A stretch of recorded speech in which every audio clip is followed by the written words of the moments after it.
Tonight on OU Nightly, an all-white jury will determine the fate of an OKC policeman charged with assaulting all black female victims.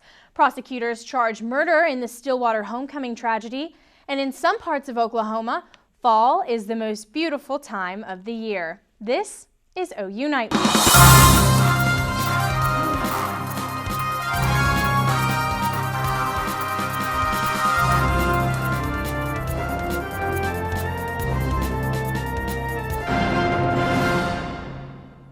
A former Oklahoma City police officer accused of sexually assaulting 13 women is facing an all-white jury. This jury selection is raising eyebrows because all of the alleged victims are black. The jury consists of 8 men and 4 women. Police arrested Daniel Holtzclaw in August 2014 after 3 years with the Oklahoma Police Department. Prosecutors say Holtzclaw stopped women while on patrol, checked to see if they had a record, then assaulted them. In opening statements, Holtzclaw's attorney questioned the character of the woman that claimed the abuse. Prosecutors' evidence will include DNA found on Holtzclaw's pants, GPS tracking on his patrol car, and phone records. In a similar case, the Supreme Court is deciding this week if a Georgia court went too far in excluding black jurors in a 1987 case. The case involves a black male, Timothy Foster, who was convicted of killing a white woman. Prosecutors were not required to give a reason as to why there should be no black jurors. If Foster wins his appeal, he could be granted a new trial. Norman State Representative Emily Virgin says she will reluctantly support the 1-cent sales tax for education initiative. She was one of the elected officials to take a public stance on the issue last night at a forum in Norman. I actually kind of hate the idea of raising sales taxes. Everyone knows the effect that it has on lower income individuals in Oklahoma. But I view this as the only realistic option that we have right now. Virgin and 6 other officials answered parents' questions about Oklahoma's education during the event sponsored by the League of Women Voters. While the panel agreed Oklahoma needs more money for schools, some think a sales tax increase isn't the best option.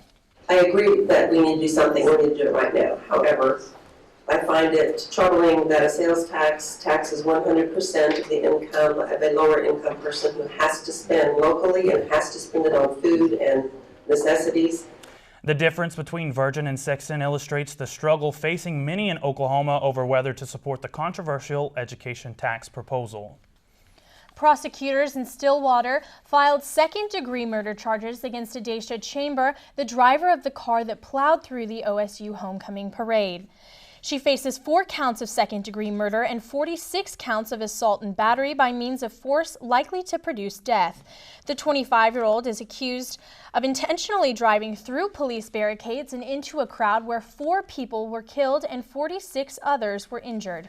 Police arrested a Mustang High School teacher in an undercover drug sting. Canadian County's narcotics investigators took Kimberly Strumble and Adam Argon into custody following a 2-month investigation. A search warrant led to the discovery of meth and marijuana and cash. We spoke with the Mustang High communications officer. She tells us that they found out about the allegations against the Stubble yesterday afternoon. Stubble is on paid administration leave. The school has launched an independent investigation. A case of foul play came to an end yesterday when the state shut down all Oklahoma churches' chicken franchises for failure to pay back taxes. The order shuttered 15 restaurants across Oklahoma City and Tulsa. The stores will not be allowed to reopen until the money is paid. The franchise owner owes the Oklahoma Tax Commission more than $400,000 in sales tax penalties and interest. Tax Commission spokeswoman Paula Ross says it's hard to have to shut down a business, but she works for the citizens of Oklahoma. We do enforcement as far as having field agents check on them, having them notified that they're getting behind on their taxes. We also have internal hearings to let them know what they need to do. And at a point we feel like the citizens' money is not being remitted back to the state, then we revoke the permits. Ross said the franchise owners have not yet contacted the Tax Commission, leaving no definite timeline for the return of Church's Chicken to Oklahoma.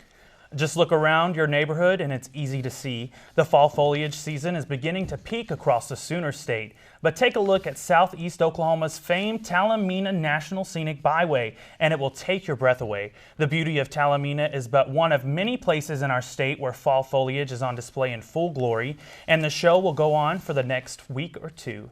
For more information about Talamina Drive or other Oklahoma leaf peeping hotspots, go to travelok.com. That is beautiful, absolutely beautiful. Now we're getting to that time of year where the leaves are changing, temperatures are cooling down, so it's finally here to stay, it seems like. Good. Fall is here. So right now we have temperatures at 68 degrees here in Norman, strong southerly winds at 10 to 15 miles per hour. High of 68, or temperature 68 degrees right now, really allowing temperatures to transition into the month of November as they have so far this month. Average, we see about 65 degrees right now, 63 going further off into the month. And as you go further and further, we get cooler and cooler. November is really a month for big transitions from fall into winter. So it's about time to start thinking about getting jackets back out. If you haven't already, start putting plants up as well. Coming up next in Maine weather, we have a severe weather chance coming up for us tomorrow morning. So I'll have more on that with some morning thunderstorms as well as a look at your 7-day forecast. But for now, back to you at the desk. Thanks, Braden. Now, 2 environmental groups are threatening to sue some of Oklahoma's biggest oil and gas companies. Washington Public Justice and Oklahoma Sierra Club is suing them over the link between wastewater disposal and the state's rise in earthquake activity. They're calling on companies like Devon Energy and Chesapeake and even more to reduce the volume of wastewater being injected into disposal wells. Now, OU Nightly's Tyler Jones joins us now in the News Center with the latest on the Russian jet that crashed in Egypt. Tyler? Thanks, Amy. U.S. and British intelligence are saying that the Russian jet that crashed in Egypt may have been brought down by a bomb. Britain is suspending flights to and from the Sinai Peninsula as a precaution while they investigate the airport's security. The cockpit voice recorder has been severely damaged, but Russia says that the data recorder information has been copied and handed over to investigators. And Illinois authorities have ruled in the case of the Illinois officer that was fatally wounded by his own gun a suicide. Lieutenant Joe Glinowitzky's death came 2 months ago, and today we learned the crime scene was staged. Glinowitz was stealing money from a police mentoring program for young people and has experience staging crime scenes for the program. And the University of California officials have resolved the stabbing at the Merced campus. The attack happened in a classroom at 8 o'clock this morning as classes were starting. Police shot and killed the male attacker, who was a student at Cal. The condition of the 2 airlifted victims is currently unknown, and the 2 other victims are being treated on campus. Campus police have been highly praised for how they handled the situation. And that's what's happening around the world. Now back to the OU Nightly News Desk. Amy? Thanks, Tyler. Norman Animal Welfare has announced the next adoption event for the dogs seized from the Norman Puppy Mill. Most of the animals found a new home a few weeks ago at the first adoption event, but 2 dogs were still expecting. Those 2 dogs and their 8 puppies each will be up for adoption next Saturday at the Norman Police Department firing range. The dogs are miniature poodles and Shih Tzus. To be considered in the adoption, you must register at normanok.gov/content/animal welfare. Now, still ahead on OU Nightly, Twitter is changing their favorite option on Twitter. Plus, we'll take a look at a few new ways to see the world.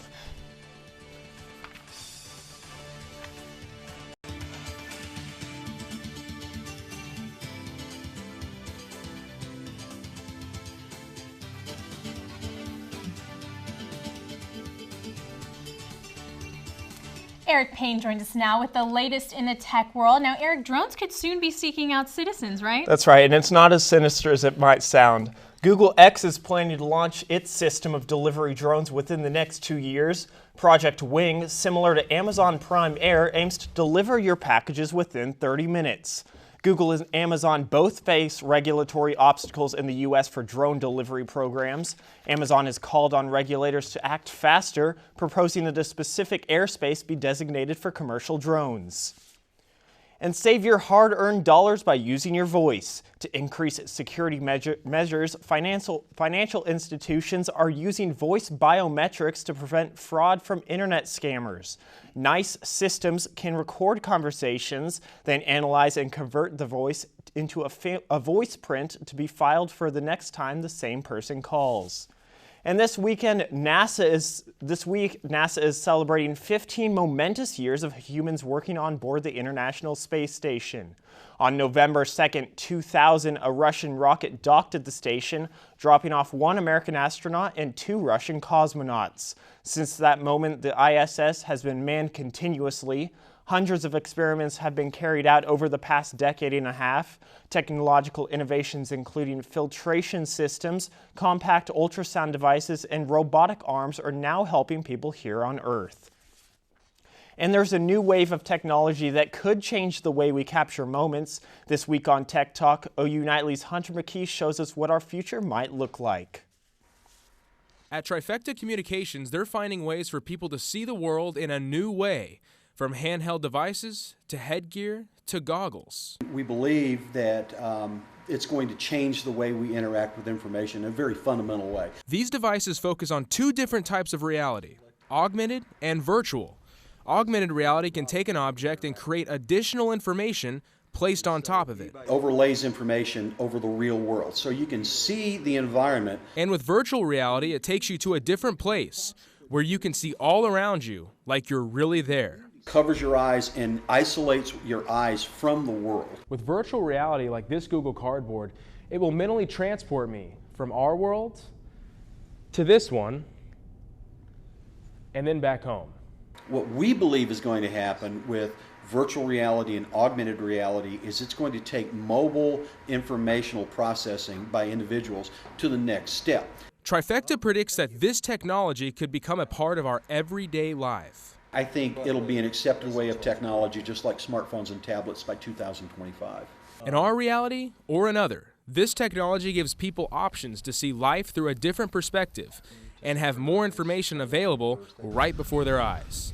Hunter McKee, OU Nightly. And worth an honorable mention in Tech Talk today, Twitter actually changed the favorites from those orange stars. Now they're red hearts, which upset a lot of people this week. I guess they're trying to please more, but they're still upsetting people. Definitely. Thanks, Eric. Well, you know it's very cloudy out. Braden, what's happening right now?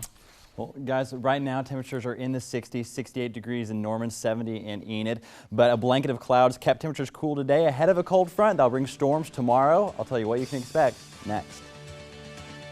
Welcome back to OU Nightly. I'm Braden, along with your weather. A thick cloud blanket moved in the afternoon hours today as we take a look live outside at the Bizzell Library here on the OU campus. Temperatures stay down in the 60s today, but these clouds are ahead of a cold front that will move through the state late tonight and early on tomorrow morning, as well as we take a look at our weather headlines to bring thunderstorms tomorrow morning with a severe risk in the southeastern portions of the state. We're not quite over with our severe chances, even though it's November, before yielding to a sunny 7-day forecast as well. The Storm Prediction Center issued a slight risk in the yellow shade region here that goes from Little Rock down to Dallas and into central and southern Texas, with the main risks being damaging winds, small hail. The tornado chance is not zero. It's very small, but it's not zero, so the risk is there, mainly for the early morning hours, and a marginal risk in this green shade region running from Oklahoma City to Tulsa up to Omaha and even up into Kansas City and Iowa. Now, taking a look at our timeline, when is this rain going to happen? 4 a.m., storms begin to develop along a cold front in northwestern Oklahoma, cloud deck in front of it, pushing off to the east and southeast as we go throughout our morning hours. It will affect your morning commute tomorrow morning, either in Norman, Oklahoma City, if you're heading down south, even to Ardmore as well. Storms continuing to push off to the south and to the east as you go now into your noon hour, strengthening. Here's our biggest chance of severe weather in southern and southeastern Oklahoma tomorrow around the noon to 3 p.m. hours before storms finally push on out, heading over towards Little Rock and out of the state by the evening hours.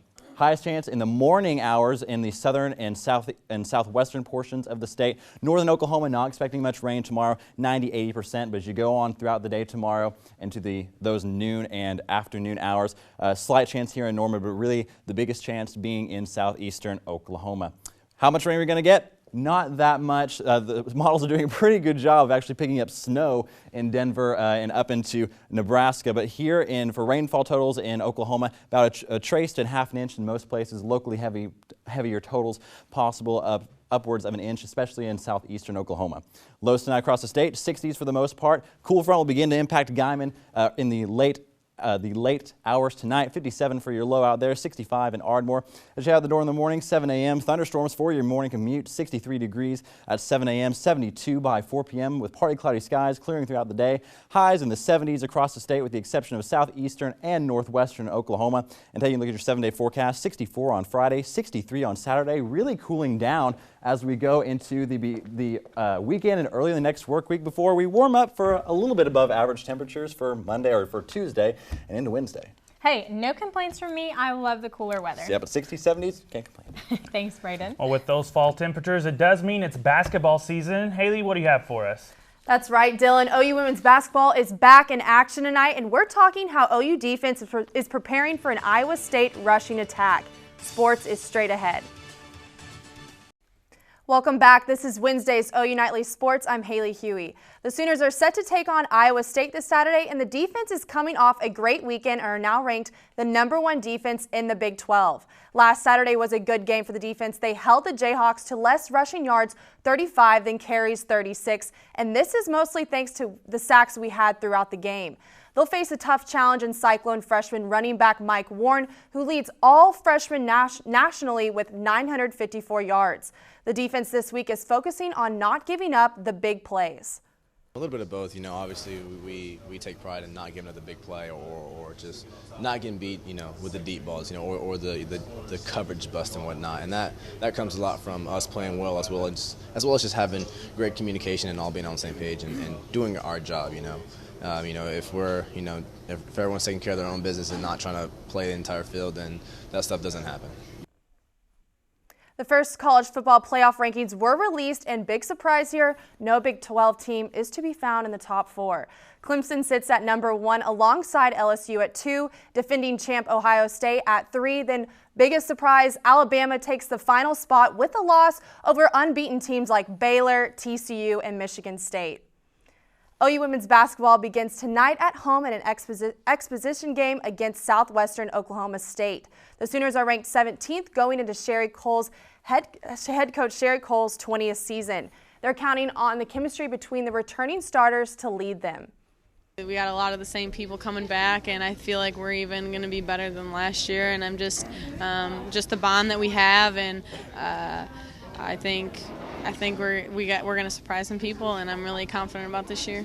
I think that's one thing that's going to benefit us. It's just we already been together, and chemistry is there. So we just continue to just work hard every day and practice, like I said, and we need to get better for our first exhibition game on the 4th. So I think the experience versatility helps us maybe more than the versatility itself. The fact that we can put guys in at different positions, it doesn't really matter. From a coach's standpoint, it gives you lots of options. If something's not working, you've got a lot of different options that you can try. The Thunder are back at home tonight against the undefeated Toronto Raptors. OKC is coming off a disappointing loss to the Houston Rockets on Monday. This will be Kevin Durant's first time playing the Raptors since scoring 51 against them in 2014. The game begins at 7. And just in case LeBron James needed more proof as to why he is the greatest player in the world, he is now the youngest player to top the 25,000-point mark after the Cavs won their 3rd straight game against the Sixers. He crossed the mark in style with an alley-oop from Matthew Dellavedova. LeBron ended the game with 22 points. I'm just ready for the Thunder. I am ready too. for the Thunder over LeBron. Hope this one ends a little better for them. Well, thanks, Haley. Still ahead on OU Nightly. Pencils are coming to life. We'll get you that story here soon. I'm Delaney Phillips at the OU Nightly Update Desk, giving you some of today's top stories. The widow of Oklahoma's land commissioner wants a legislative committee to support assisted outpatient treatment for the mentally ill. And Oklahoma's lawmakers are now considering giving the governor appointment authority over state agencies and commissions, while in the past these positions have been elected by voters. That's it for now. Back to you in the studio. Thanks. Pencils are coming to life, and not just on paper. The Danish company Sprout World makes pencils you can plant once you're done with them. Instead of an eraser at one end, the pencils contain a biodegradable capsule with seeds inside. Once the pencil is too short to write with, all you have to do is plant it, then water. You can buy the pencil on Amazon. It is available in all kinds of seeds, including tomato, lavender, and, a bunch of other stuff. Really cool. That is cool, but it is not planting season right now, you guys. It's pretty chilly out there, right? It's too cool to plant right now. Evening planter, 64 degrees at 7 p.m. Temperatures aren't really going to go anywhere tonight. 63 by midnight, same whenever you wake up and head out the door in the morning. But we will have those thunderstorms in the early morning hours tomorrow. Like I said, rain, yes, but still not planting weather, guys. So don't go planting your pencils quite yet. Well, sounds good. Thanks, Braden. And thanks for watching OU Nightly, brought to you by the Gaylord College of Journalism and Mass Communication on the campus of the University of Oklahoma. We'll see you here live at 4:30. Have a great evening. Good night.